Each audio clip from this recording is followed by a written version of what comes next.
Ginpasar sang Iloilo City Council ang unanimous resolution nga nagahatag sang pagpasidungog sa Ilongga boxer nga si Irish Magno kag sa Philippine team para sa iyang performance sa 2020 Tokyo Olympics. Ang nasambit nga resolusyon ang ginduso ni Iloilo City Councilor Eli Istante, chairman sang Committee on Public Service sa Konseho. Sunod kay Istante, apisar na paslawan si Magno nga makakuha sang medalya sa nasambit nga sports event. Nagakadapat sa gihapon nga hatagan inisang pagpasidungog bangod sa effort nga iya nahimo kag sa pagpresentar sang Iloilo sa international stage.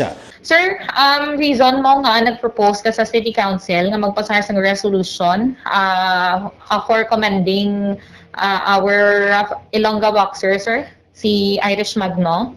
Well, una bes Ilongga siya. Taga Haniway, ti hometown ko, Bay.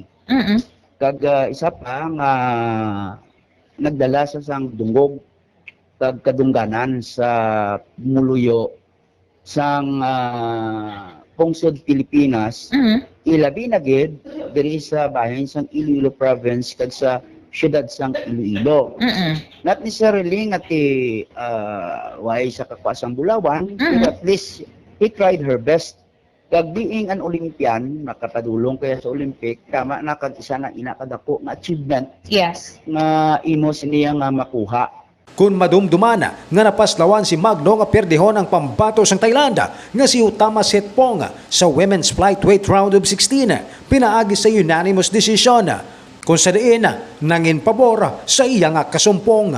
Mga balita nga ito na tipon gikan sa City Hall. Ini si Kabanderang Ray Espeha Umalay, nagabandera sa matutod ng serbisyo publiko kagalingawan sa Iloilo Radyo Bandera.